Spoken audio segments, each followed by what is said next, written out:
Sandra, welcome to another episode of Asexualize My Asexual Life. This is supposed to be for education about asexuality, all things asexual. I share my own asexual life journey in order to help you in yours. If you haven't already subscribed, if you're on YouTube, hit that great big subscribe button right here, right now. Please hit that bell icon so you get notified of every time I go live like now, post a new video. I'm also simultaneously broadcasting live from my phone on Facebook, like my Facebook Asexual. Broadcasting live from my phone on Facebook, like my Facebook Asexualized page. Don't forget to click the follow button under the live videos. And yes, don't forget to post an emoji. So today's video for Asexual Perspectives Awareness Month, I'm talking about what does an asexual relationship look like. Well, I use that very loosely because some asexuals are in relationships with sexuals, whereas other asexuals are in relationships with other asexuals. And some other asexuals are kind of having their own relationships. So let's get to business, shall we? So on page 42 of the Asexual Perspectives book, oh, hi, Karen, on Facebook. Lots of love to you. There's Robin's story. Now, Robin doesn't give any information away other than the fact they're with another asexual and it's working out great. But I wanted to share that with you because I think it's so wonderful when you see that asexuals are able to have great relationships with other asexuals. So although that's not going into any detail, I still think it's awesome. Thanks for the thumbs up on YouTube. So this person called Cassidy, nice, Karen, to see you. This person's called Cassidy and they're on page 59 of the Asexual Perspectives book. So they're currently in a relationship, and so they're married to a very sexual, bisexual, genderqueer, man-type person. That's how he describes himself. It works because we are completely honest with each other. My coming out as asexual actually happened because he thought I just didn't want to have sex with him. But now he understands that I don't want to have sex with anyone. We do have sex very regularly, once a weekish, but it's kind of like I know he does things for me that he doesn't enjoy, i.e. watching bad TV, clothes shopping, because I like it and he wants to spend time with me. And so I have sex with him because he likes it and I want to spend time with him, but I get to pick the music. If he asks if we can have sex and I don't want to, I say no and he respects that. So I think it's very, very important. Marcelo. Oh, thank you. Marcelo's on YouTube. Hope everything's fine with you. Yeah, it's great, Marcelo. Thank you. I'm still recovering from a broken ankle, but I'm still cheerful anyway because I'm doing this. So yes, it's nice to see you, by the way. Lots of love to you.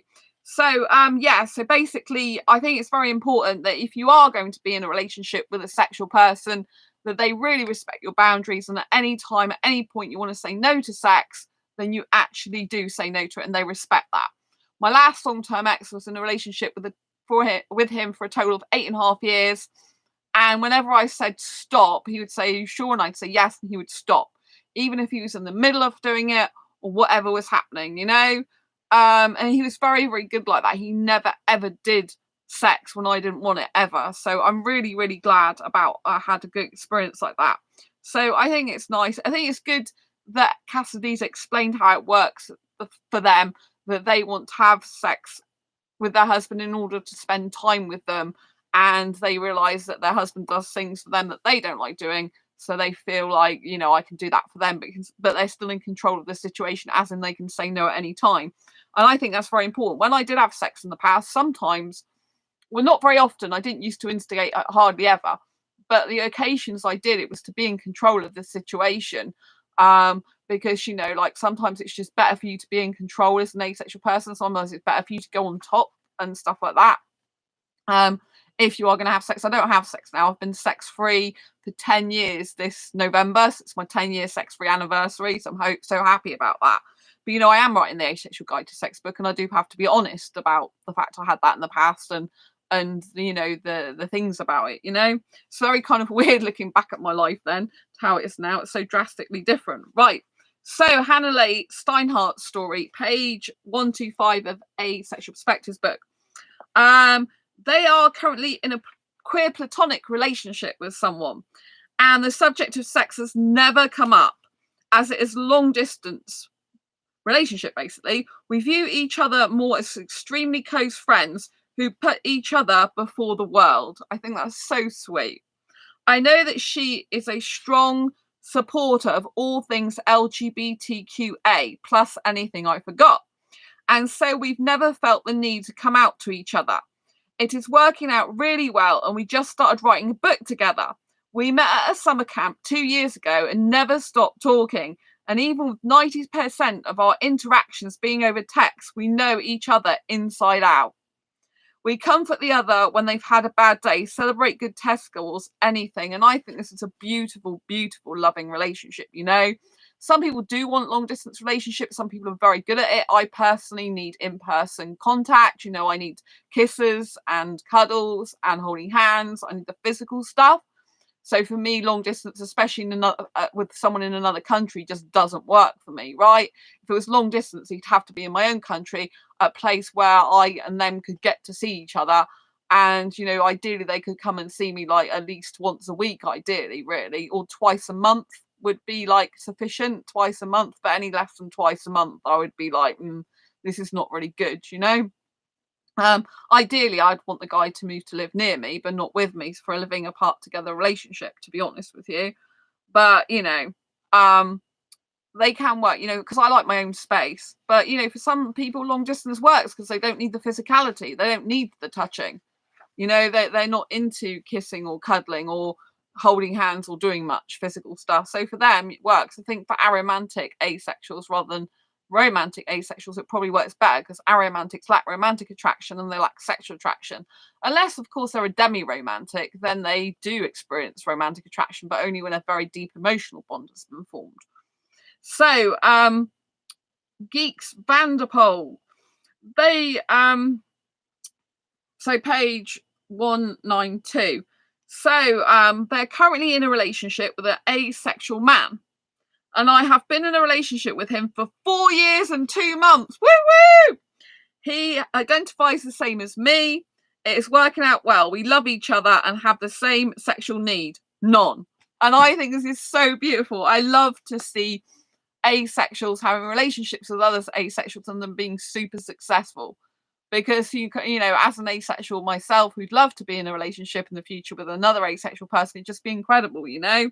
And I think it's just so much nice when you're with someone who's like the same orientation as you. They understand you. They can have the same sort of needs and fulfill those needs as you. And you can fulfill each other's needs because you know what the other naturally wants and you want the same thing.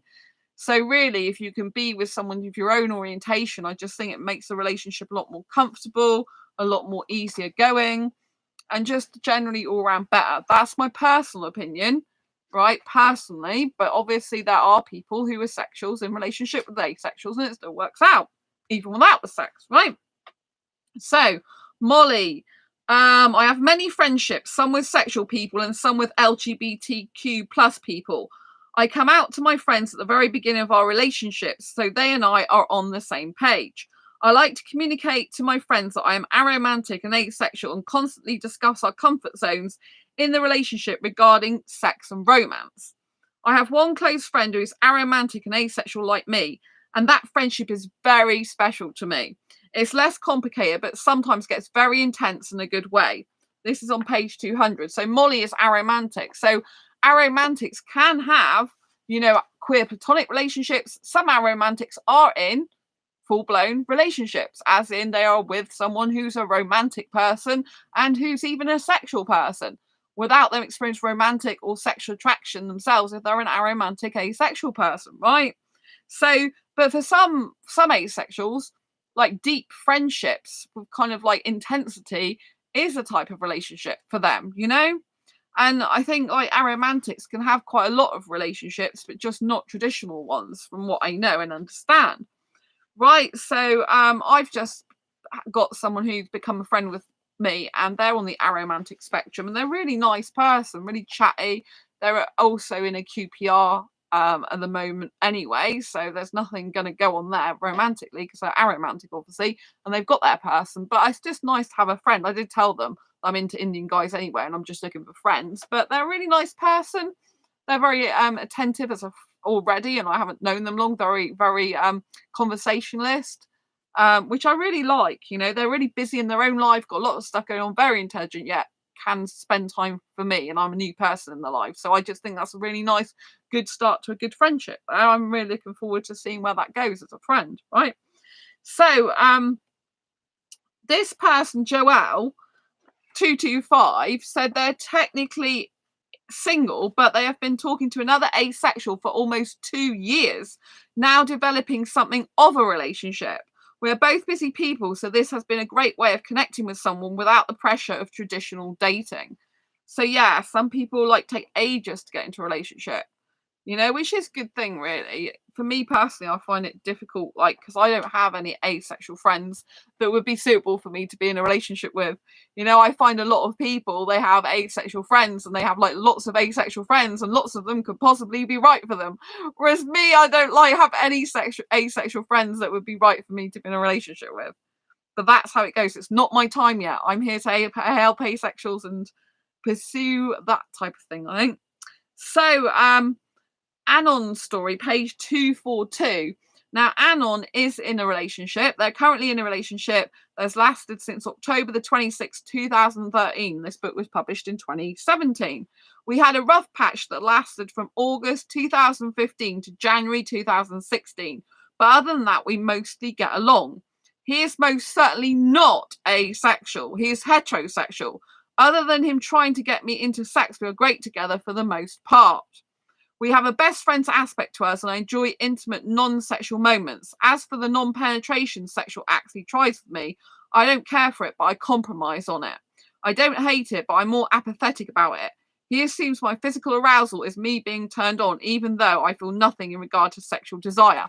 And that is the same with me, in terms of I can have high arousal levels, but I have zero sexual attraction, and it doesn't make me want to have sex. And I have to, if I come across sexuals, I have to explain that I'm not interested in having sex, however much kissing I do with you or my behavior. I'm never going to want sex with you. And for some sexuals, it's just really hard for them to comprehend. But it's not good if someone's trying to get sex out of you all the time. It just becomes a headache. I wouldn't normally recommend that, being in a relationship with someone who's constantly trying to get sex out of you. It just makes a relationship so much more difficult and uncomfortable. And it's kind of them pushing your boundaries all the time. So it's not really healthy for you. But, sexuals do tend to push boundaries. But if you've got a loving, caring, committed relationship with a sexual person, they shouldn't be doing that, really. It's not healthy, for you. So this person, Thylacine, they're not in a traditional romantic relationship. They tend to maintain good, loyal friendships with people.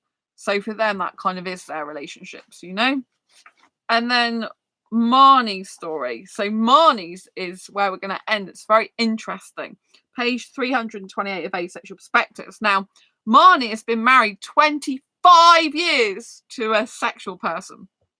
I was a sexual being for years, but all of a sudden it was gone. So I do get the question, can you just become asexual? And to that, I usually answer, no, you can't just become asexual, as in you can't make yourself become asexual. You can't decide to become asexual. You can't just say, I want to try an asexual coat on. This fits me today. It doesn't work like that. But there are people who never identified as asexual, who later in their life do identify as asexual, because they have no desire for sex, no want for it, no urge for it, no need for it. So they fit in to the definition of asexuality, right? So, anyway, they're a sexual being for years, but all of a sudden it was gone. No reason, no explanation. Here one day, gone the next. It took a major toll on our relationship for years until I found out I was asexual. Now we communicate on a much deeper level. We are taking it day by day, but it is working. Since he is such a sexual, manly man, I have agreed to participate once a week, but I do not want to. He understands it is only for him.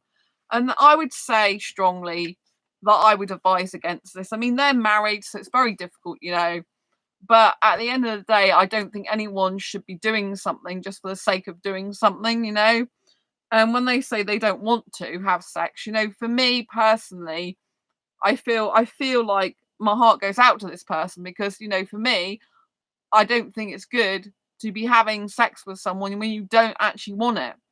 And I find it very difficult when I do get comments on this channel from sexuals who are like, oh, I'm still having sex with the person that doesn't want sex. You know, and it's like, why are you still having sex with someone who doesn't want it? If they don't want it, they don't want it. It's not going to make your relationship healthy one for them or happy. You see, two people in a relationship, they both need to feel healthy and happy. What might feel healthy for one person doesn't feel healthy for the other because they both experience love in that relationship differently. So if a sexual person's receiving sex from an asexual who doesn't want it, they might feel, oh, this person loves me because they're having sex and not rejected. Whereas the asexual is like rejecting themselves and their own desires, wants and needs. And it's unhealthy for them, you know? So when you're getting into a relationship, you've got to look at all these things. Compatibility in terms of hobbies, interests, and whatnot, but personalities, like what your boundaries, your standards, what you love, you know, what how you receive and give love, how you understand love. All this should be, you know, all this should be done at the beginning of a relationship. This is why I'm really looking forward to getting my Asexual Guide to Sex book out, because I've been working very hard on it and I'm putting a lot of relationship stuff in there now. It's not just an Asexual Guide to Sex book anymore. In the beginning, there's a lot of stuff about relationships, what a healthy relationship should look like, ideally, and you know, and also about stuff like this about compatibility and why sometimes there's so many different, you know, difficulties in relationships and kind of what to look out for in order to avoid those, so or sort them out, you know. So I really like thinking this book is amazing, better than I thought it'd even be, and I'm really happy to be working on it again. You know, I hope to get it finished ASAP. A month of August is when I plan to finish it. So, but I know there's stuff that could crop up in the meantime that, you know, I can't get out of. So I'm expecting some stuff to crop up. So hopefully I'll be able to get the book finished because I'm really loving writing it at the moment. I spent last couple of days doing some work to it and a little bit today. So anyway, but yes, if you want to get a copy of Asexual Perspectives, it is on Amazon, Barnes and Noble, and Waterstones, and any good bookshop. I'm going to love you and leave you for now. I'm going to say bye to Karen on Facebook. I'm also going to say bye to Marcelo and anyone else that's joining on YouTube. Don't forget to subscribe if you haven't already on YouTube and hit that bell icon so you get notified of every time I go live right now or post a new video. Take care. Lots of love. Bye. And then